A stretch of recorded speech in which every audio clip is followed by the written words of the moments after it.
Hello students, welcome to Mid Benches classes. Hello everyone. So we are doing financial planning of Max 1. Yesterday we have completed solved examples. Let's start with practice set 4.2 first question. Now what has been given in this question? Chetna store paid total GST of rupees 1,500,000 at the time of purchase. When Chetna store has purchased something, they have paid rupees 1,05,000 total GST and collected GST rupees 1,22,500 at the time of sale. मतलब खरीदते समय उन्होंने GST पढ़ा था 1,05,000 and बेचते समय कितना किया था 1,22,500 at time of sale during 1st July 2017 to 31st July 2017. You have to find the GST payable by Chetna store. तो GST payable by Chetna store, इसका मतलब क्या होगा? It means GST to be paid to the government, okay, by Chetna store.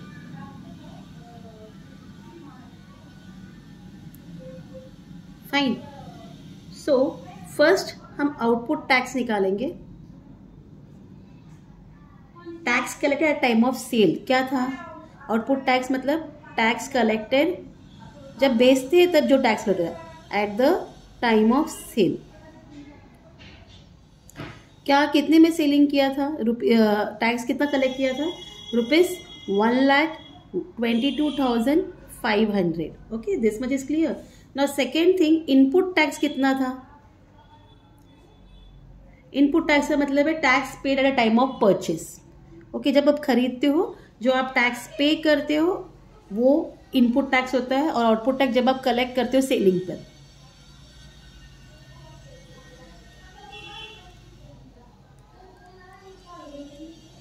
So it's equal to rupees 1,05,000. ठीक है, इतना clear. So therefore input tax credit कितना होगा? आईटीसी कितना होगा? It's equal to rupees 1,05,000. ठीक है. तो थर्ड थिंग क्या है? जीएसटी पेएबल क्या हो जाएगा? GST payable is equal to, you have to minus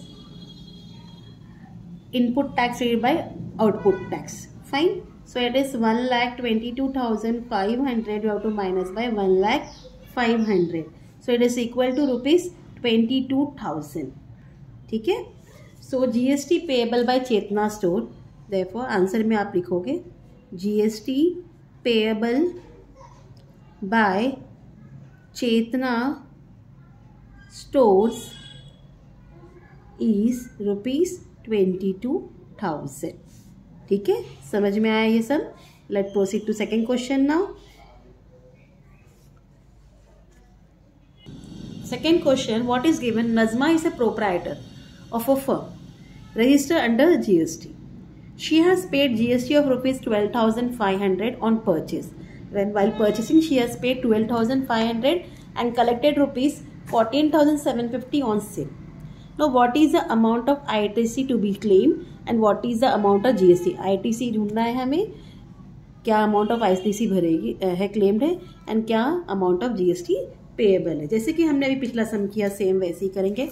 हाँ, आउटपुट टैक्स क्या है? आउटपुट टैक्स बताइए. जब सेलिंग पे लेते तो it's equal to rupees 14,750 and input taxes जब आप परचेज करते हो इट इज 12,500.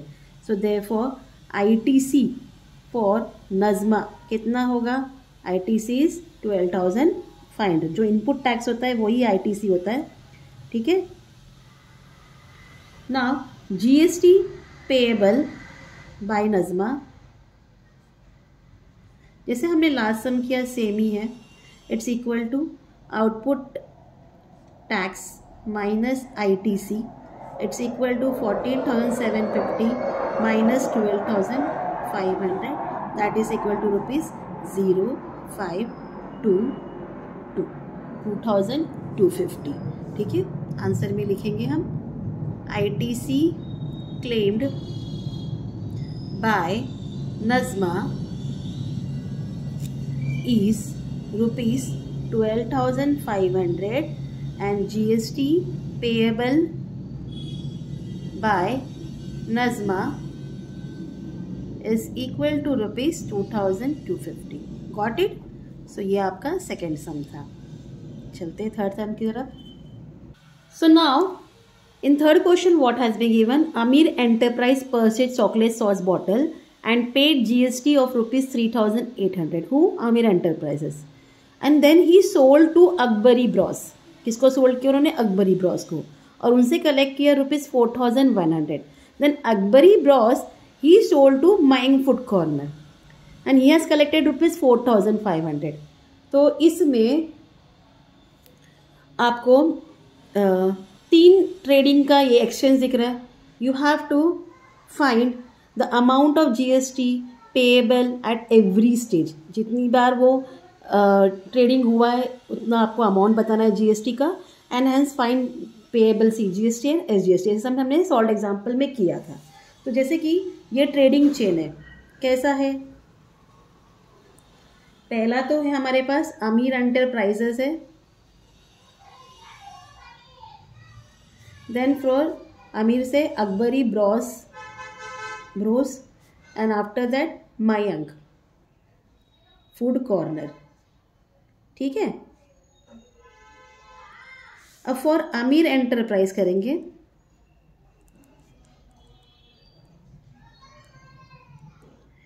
अमीर enterprise input taxes rupees 3,800. Fine. So output tax क्या था? उन्होंने जो अकबरी ब्रॉस को बेचा, output tax it's equal to rupees 4,100. This much is clear. So ITC for Amir Enterprise is equal to rupees 3,800. So therefore GST payable is equal to rupees 4,100 minus 3,800. कितना हो गया? Rupees 300. तो अमीर एंटरप्राइज ने GST कितना दिया था? 300. तो 300 अगर GST है, so that is CGST will be half of GST. It's equal to rupees 150 and SGST is equal to rupees 150. तो ये हमने अमीर एंटरप्राइज का किया. अब हम ऐसे ही अकबरी ब्रॉस का करेंगे. For Akbari Bros again his input tax was rupees 4,100 and output tax किसके किनको दिया था? वो मैंग फूड कॉर्नर को. It was rupees 4,800. This much is clear. So now ITC कितना हो जाएगा for Akbari bros? Is equal to rupees 4,100.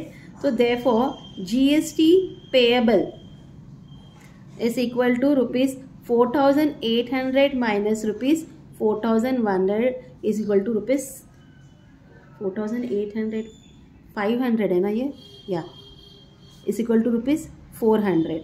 ये 500 है guys. 4,500 it's equal to rupees 400. If GST is 400 so that means CGST will be rupees 200 and SGST will be rupees 200. This much is clear. So now statement बनाना बोला था इन्होंने. Find the statement. तो कैसे करेंगे हम? कंपनी लिखेंगे. Company. Okay. Then GST payable, CGST payable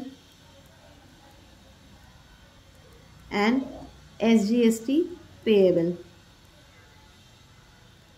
fine. So Amir enterprise sorry, what was his GST? Rupees 300. So SGST was rupees 150 and rupees 150. Akbari Bros GST was rupees 400.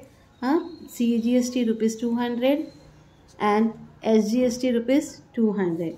Now you have to take total also. Total will be here 700 and this will be 350 and 350.